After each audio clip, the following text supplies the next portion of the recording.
Hi readers, it's Lori. Welcome back to my channel, Books, Ink, and Paper. I have not given up on it. I am back in the swing and I am ready to go back, I think, to full force with recording and posting videos and doing some other things. The bookcase built-in project is complete. And I'll be putting up a video about that soon. So that may be after this or before this. I'm not sure. And I will be filming in there, but there may be some videos where I still filmed in here that are still lingering and need to be edited and uploaded. So we'll see. Today's my Harry Potter day. Yeah, I don't know why, but it is. But this video has nothing to do with Harry Potter. So let's just settle that right now. This is actually my Purge to keep or to unhaul video, read or not to read video series. I haven't done it for a while, and so I have, of course, been looking through books more and more as I'm putting them on the new shelves and discovering what I want to keep and don't want to keep. So I got a good bit to unhaul. So let's get started. Got my coffee.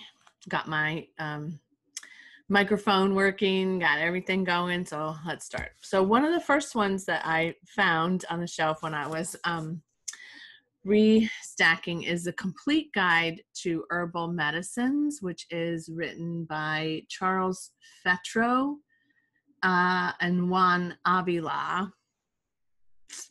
I've had this for a really long time. I used to really do a lot with herbs and created a lot of opportunities with herbs. Now I usually lean more toward essential oils because they're just simpler and easier to access.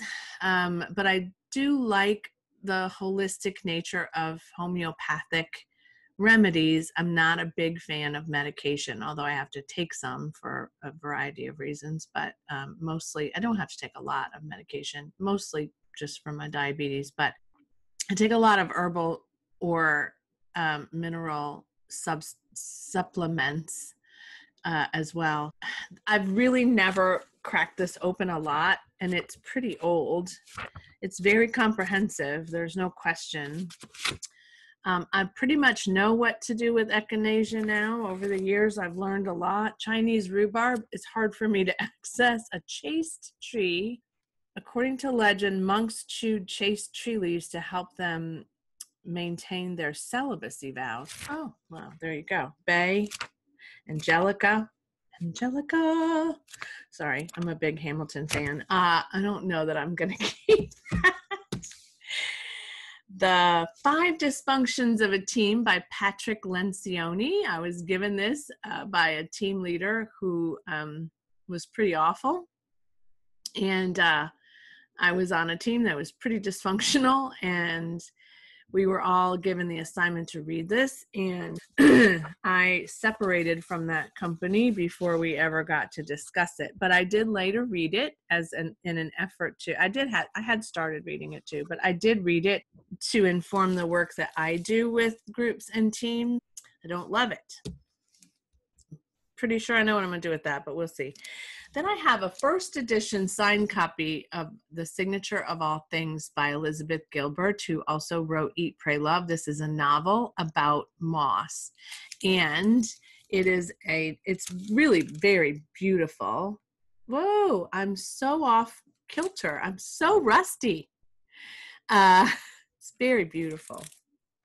Really, deckled edged is, as my friend Heidi, who finished it, God love her, says it is, she said it was 875 pages or something, but it's really only 500 pages about moss.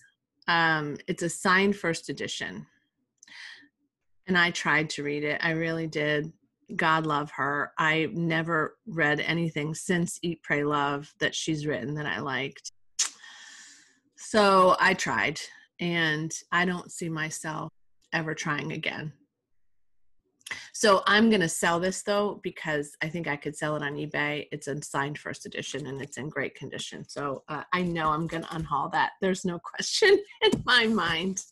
And then the last one today is Gail Godwin, The Making of a Writer, Volume 2, which are her journals from 1963 to 1969. I actually asked for this several years ago. I love Gail Godwin's work. I have read her novels for a long time. They're family sagas typically, but not all of them. And I really like her. Father Melancholy's Daughter and Eventide are two of my favorites. These are just day-to-day journals, everyday life kind of stuff, sort of what I do now. And I guess there probably is a point where they get interesting. I read, it looks like 13 pages of this and then put it down. I just wasn't getting into it, really. It's a lot like how I write in my journal, but I don't ever expect anybody to want to read mine, so I don't know. So here we go. Let's make the decision. I'm sure that I'm going to unhaul this and probably sell it. There's no question I'm going to sell it because it cost me a good bit.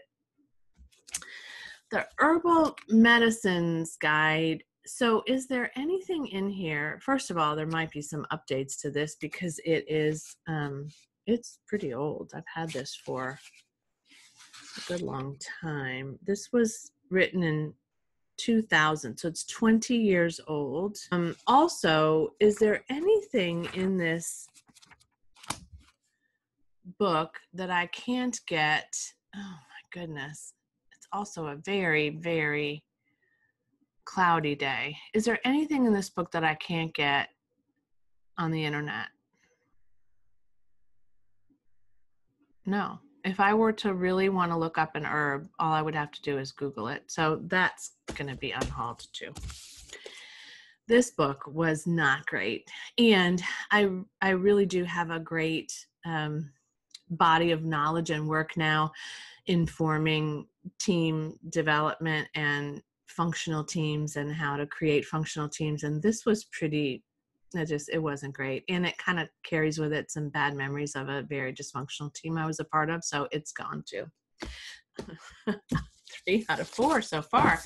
Gail Godwin, while I love her, I just have not loved these journals, but I may keep this for a little bit and take a look at it, maybe a little bit every day, and see how I feel about it, and then decide later whether I'm going to unhaul it. So that will be what I will do. So of the 4, I'm going to keep this one for now and unhaul the other 3. So that makes me feel pretty good, better than last time that I did this. Thanks again for supporting me, for encouraging me, for hanging in there. Those of you that did, some of you I know had to go, but maybe you'll come back. This has been a tricky time for me. It's been a tricky time for work. I have not, as some people have been able to do, and to get paid while they don't work. I have been working, and in some cases working harder some days than others. Of course, the bookcase project took a great bit of energy and time out of our days. There was a lot of painting. You can see that when you look at the reveal. It is a lot of painting and trimming and just different things. And just, you know, some days and I know you probably all feel that way too, I just don't have it in me to do some extra stuff. I just get what I need to get done, and then that's it. But I am reading more, so I'm excited about that. I'll have a great wrap up for the end of the month about what I read, and I may still be able to do an April book haul, but I may just not be able to finish that book in April. But I totally forgot about doing an April last year book haul to see what I wanted to read from that. So that's in the works, and like I said, filming will begin soon in the new space, and you'll see a reveal video soon about the bookcases and a tour of the bookshelves. And hopefully I'm back in the swing. I feel it. I feel differently. I feel better. I feel more energetic. I'm getting more things done. It just feels like there's a bit of a turnaround for me. So again, thank you for being patient, for your support, for your willingness to wait. And as always, happy reading. Bye.